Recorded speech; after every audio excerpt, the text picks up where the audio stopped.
स्वागत है दोस्तों आपके अपने YouTube चैनल डिफेंस स्टडी 3.0 पे सभी दोस्तों को जय हिंद वंदे मातरम। तो दोस्तों हम आप लोगों के लिए बीएसएफ ट्रेड्समैन, सीएसएफ फायरमैन और बीएसएफ हेड कांस्टेबल के लिए टॉप 10 प्रश्न सप्ताह में 1 और 2 बार बनाते रहते हैं जो आपके एग्ज़ाम में पूछे गए हैं। मतलब पिछले वर्ष जो भी क्वेश्चन पूछे गए हैं, तो आज हम आप लोगों के लिए भारतीय इतिहास के टॉप 10 प्रश्न लेकर आए हैं जो आपके एग्ज़ाम में पूछे गए हैं। यदि आप डिफेंस के कोई भी क्षेत्र में तैयारी करते हैं, चाहे किसी भी एग्ज़ाम की तैयारी करते हैं, तो 100% आपके एग्ज़ाम में ये टॉप 10 प्रश्न पूछे जाएंगे। तो इस टॉप 10 प्रश्न को आप लोगों को रट लेना है। तो चलिए दोस्तों, सबसे पहले देखेंगे पहला प्रश्न और फटाफट आप लोग कमेंट कीजिए।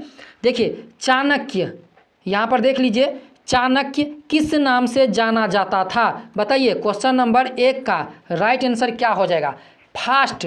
हम आप लोगों को 10 मिनट में 10 क्वेश्चन कराएंगे डिफेंस डिजिटल ब्रेकिंग में। तो चलिए दोस्तों, क्वेश्चन नंबर 1 का राइट आंसर क्या हो जाएगा? चाणक्य किस नाम से जाना जाता था? तो देखिए दोस्तों, क्वेश्चन नंबर 1 का राइट आंसर हो जाएगा, क्या हो जाएगा? ऑप्शन नंबर सी, क्या हो जाएगा? कौटिल्य। क्या हो जाएगा?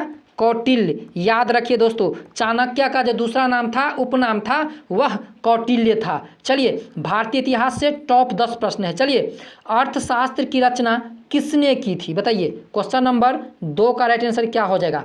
अर्थशास्त्र की रचना किसने की थी?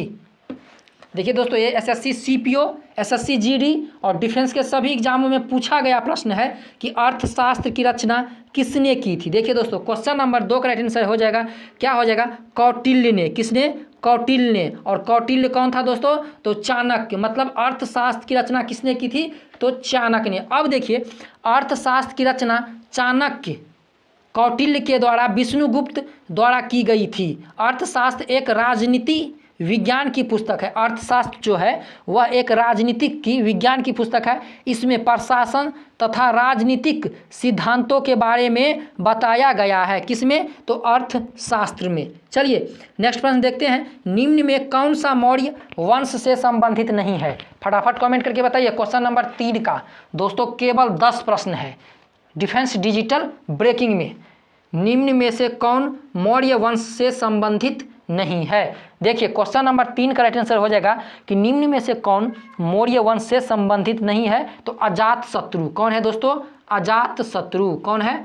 अजात शत्रु। ये मौर्य वंश से संबंधित नहीं है। अब देखिए, अजात शत्रु मौर्य वंश का नहीं है बल्कि हर्यक वंश से संबंधित है। तो अजात शत्रु किससे संबंधित है? तो हर्यक वंश से। याद रखिए, इन्होंने अपने पिता बिंबिसार की हत्या करके सत्ता हासिल की थी, इसीलिए इसे पितुहंता भी कहा जाता है। यदि आप लोगों के एग्जाम में पूछा जाए कि पितुहंता किसे कहा जाता है? अजात शत्रु को। अजात शत्रु को पिता को हत्या करने वाला कहा जाता है, जिसे पितुहंता कहते हैं। चलिए नेक्स्ट प्रश्न है, यूनानियों को भारत से बाहर किसने निकाला था? बताइए दोस्तों इसी प्रकार के यदि आप लोगों को टॉप 10 प्रश्न सभी सब्जेक्ट में चाहिए तो आप लोग नीचे कमेंट कीजिए। डिफेंस डिजिटल ब्रेकिंग के थ्रू हम आप लोगों को 10 प्रश्न ऐसे ही कराते रहेंगे।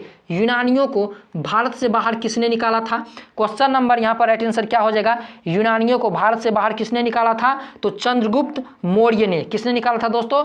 चंद्रगुप्त मौर्य ने। देखिए, यूनानियों को परास्त कर उन्हें भारत से निकालने का श्रेय चंद्रगुप्त मौर्य को दिया जाता है, जिन्होंने सेल्यूकस निकोटर को पराजित किया था। ऑप्शन नंबर यहाँ पर ए राइट आंसर हो जाएगा।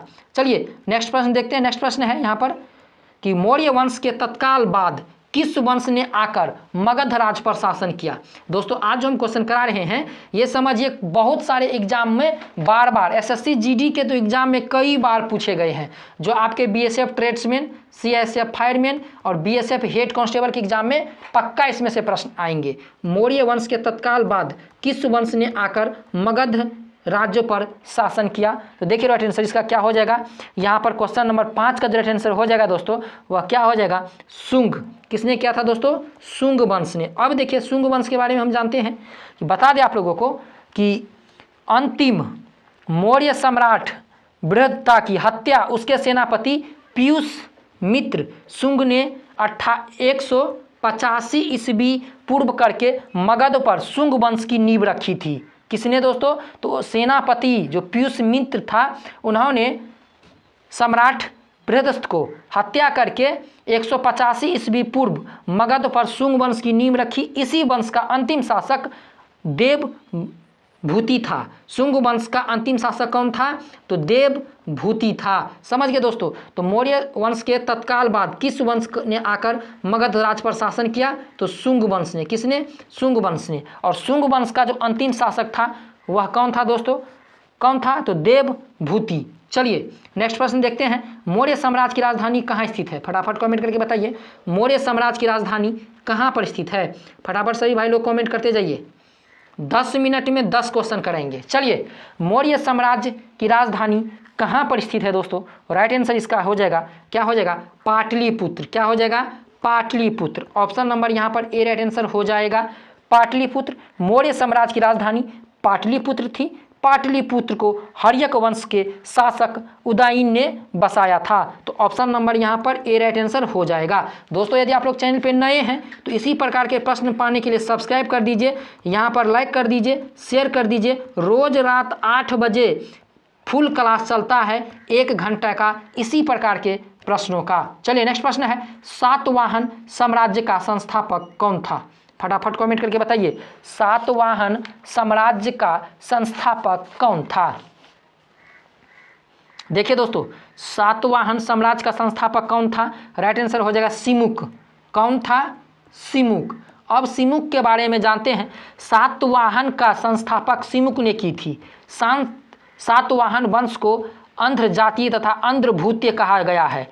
इस वंश के महान शासक गौतमी पुत्र शर्तकर्णी था। चलिए, और सातवाहनों की राजधानी कहाँ थी? गोदावरी के तट पर प्रतिष्ठान था सातवाहनों की राजधानी। चलिए नेक्स्ट प्रश्न है कि पहला ज्ञात गुप्त शासक कौन था? क्वेश्चन नंबर 8 का राइट आंसर क्या हो जाएगा बताइए?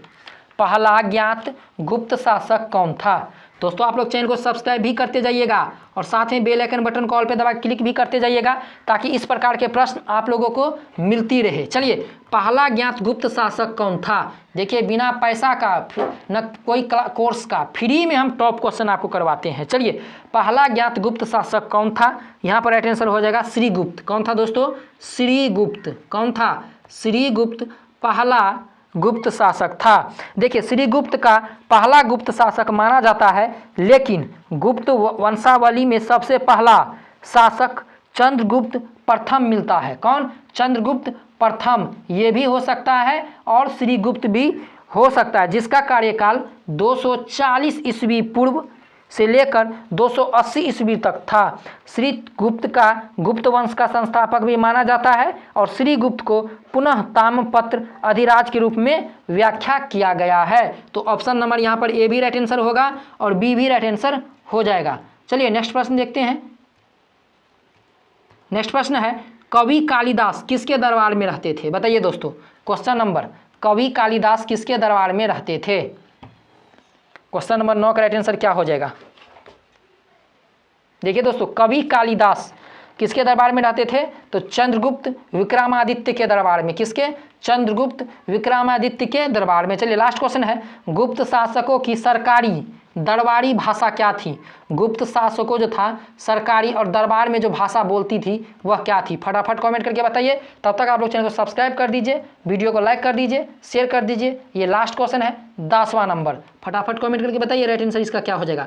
दोस्तों यदि इसी प्रकार की क्लास आप लोगों को चाहिए तो आप लोग नीचे कमेंट करके बताइए कि हाँ सर, इसी प्रकार का क्लास हम लोगों को प्रोवाइड कराते रहिए बीच बीच में। चलिए, गुप्त शासकों ने सरकारी दरबारी भाषा क्या थी? राइट आंसर इसका क्या हो जाएगा? फटाफट कमेंट करके बताइए। राइट आंसर इसका हो जाएगा, क्या हो जाएगा? संस्कृत। क्या हो जाएगा? ऑप्शन नंबर यहाँ पर डी राइट आंसर हो जाएगा, संस्कृत। तो चलिए दोस्तों, आज का यहीं पे top 10 defence study 3.0 digital breaking खत्म होता है। मिलते हैं आप लोगों से नेक्स्ट वीडियो में। तब तक के लिए जय हिंद, वंदे मातरम।